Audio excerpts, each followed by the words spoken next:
जय आदिवासी. आपला समाज म्हणजे विधवा पेन्शन देणारं इंदिरा गांधी पेन्शन योजना, श्रावणबाळ योजना, राष्ट्रीय दिव्यांग योजना, अशा ज्या काही वेगवेगळ्या योजना देणारं व्यक्ती आहेत, त्या व्यक्तीसला महाराष्ट्र सरकार पहिलं 1,500 रुपये देता. परंतु आता महाराष्ट्र सरकार या लाभार्थीसला 2,500 रुपये दे.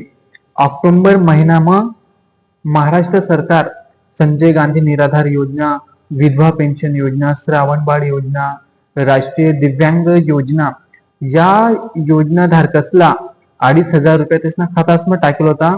आणि जेसना खाताમાં 1,500 रुपये उनत तेसना खाता आता महाराष्ट्र सरकार डीबीटी पोर्टलवर अपडेट करावचं आणि अपडेट करानंतर जेसना हजार रुपया बाकी आहेत त्या 1,000 रुपया टाकणारचं.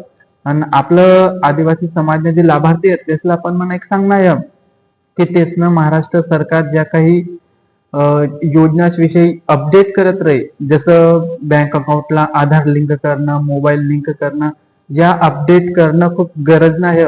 सरकार ज्या काही पैसा टाकत त्या पैसाना जो मेसेज तुम्हाला डायरेक्ट मोबाईल मध्ये आणि त्या माध्यमातून तुम्हाला समजा की भाऊ गव्हर्नमेंट आपला खात्यात पैसा टाकी दिलं. म्हणून महाराष्ट्र सरकार सांग की तुमना खाता हाऊ डीबीटी पोर्टलला लिंक पाहिजे तरच तुम्हाला त्या योजनांना लाभ भेटी.